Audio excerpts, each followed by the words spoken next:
Hi everyone, welcome back to my channel. So today I want to take you on a sort of little bookshelf tour. Now the shelves that I'm going to show you today are in my living room. They're sort of my fireplace mantle and some bookshelves I have.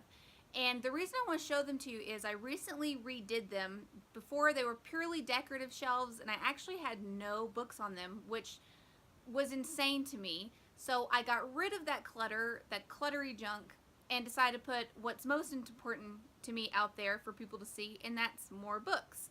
Now obviously I have a lot of bookshelves, but I kind of just want to show off the ones that I've decorated with because I specifically chose books to display. So I picked some of my favorite books, some of my favorite titles, and ones that were most attractive to kind of display out there in my living room, and leave the ones that I don't know, maybe aren't my favorites or aren't the most attractive in here. So it's sort of like a decorative bookshelf tour.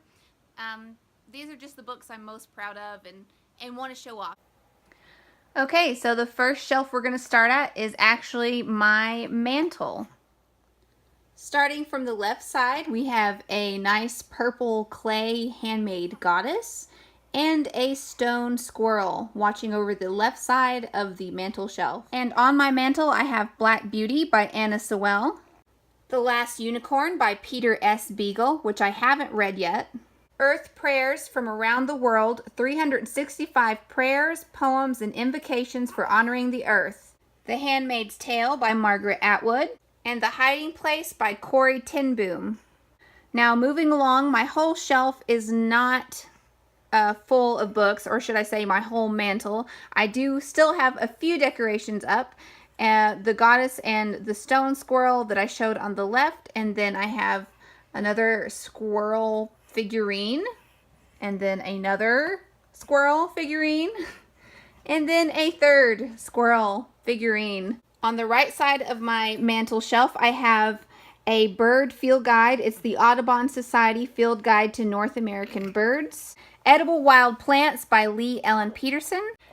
A Guide to Field Identification, Trees of North America by Brockman, Zim, and Marilees. These last three books that I've shown you, I want to decorate with, but I also keep them out so I can grab them quickly if we're going outside and I need them to identify anything. The next two books are Where the Red Fern Grows by Wilson Rawls. I just happen to have two copies, and I don't know, I figured why not display them both. Old Yeller by Fred Gibson. The Call of the Wild by Jack London. White Fang by Jack London. Lassie Come Home by Eric Knight. And at the end of my little bookshelf mantle, I have three more squirrel figurines and another well-endowed homemade clay goddess figurine.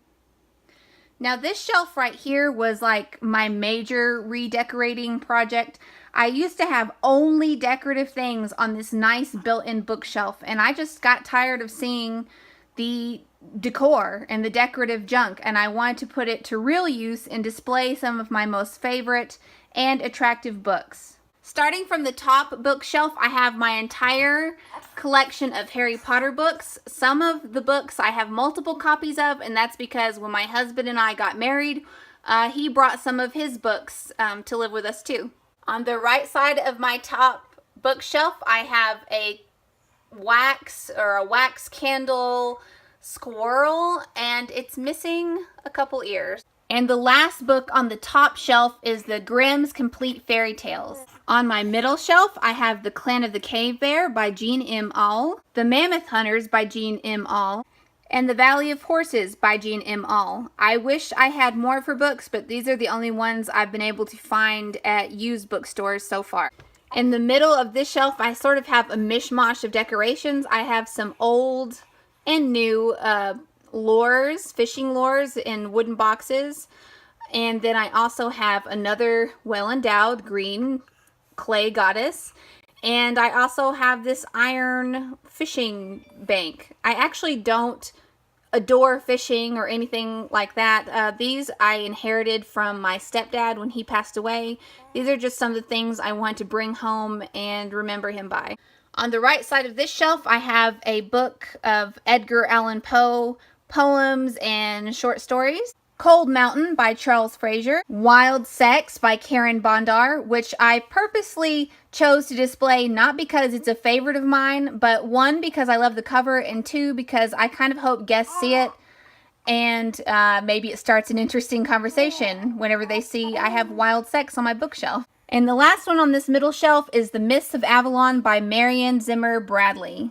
On my bottom and last shelf, I have The Plague Dogs by Richard Adams, The Fox and the Hound by Daniel P. Mannix, my favorite book of all time, Bambi by Felix Salten. In the middle, for decoration, I have a large rock, which I think we might have picked up from a hike we did locally, and then two carved wooden figures that my husband brought back from Seychelles when he had to go there. And finally, on the bottom shelf, the last two books that I have are Watership Down by Richard Adams and The Yearling by Marjorie Kinnan Rawlings.